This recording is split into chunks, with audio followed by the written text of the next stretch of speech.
جوان تا کی چنین مدهوش و مستی، هزاران توبه کردی و شکستی.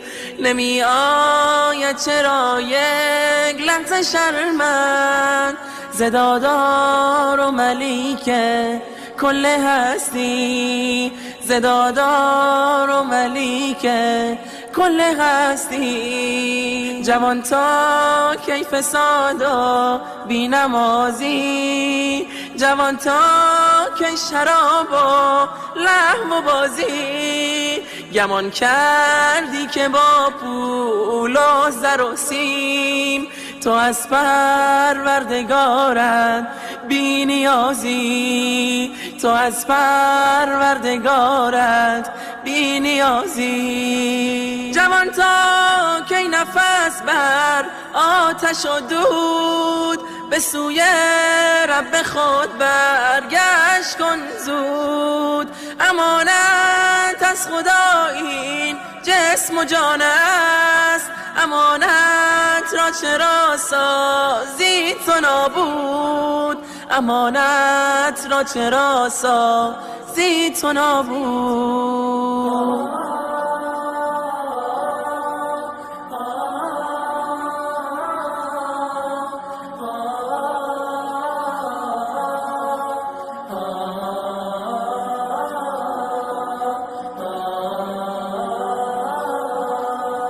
خودت از کار زشتت هم غمینی، به دور از دیده مردم نشینی. خدا پیوسته ما را در کمین است، ببیند او تو را او را نبینی، ببیند او تو را او را نبینی.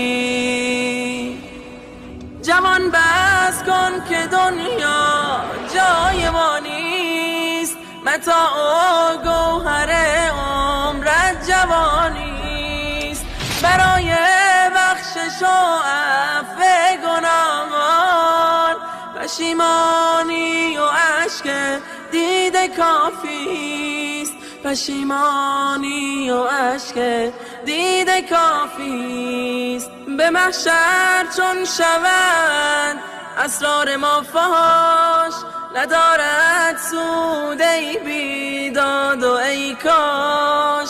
تمام خوب و بدهایی که کردیم به دفتر می کشیدن آن دو نقاش، به دفتر می کشیدن آن دو نقاش. چو مصعب دست و جان در راه دین ده، دو دستت را به رب العالمین ده.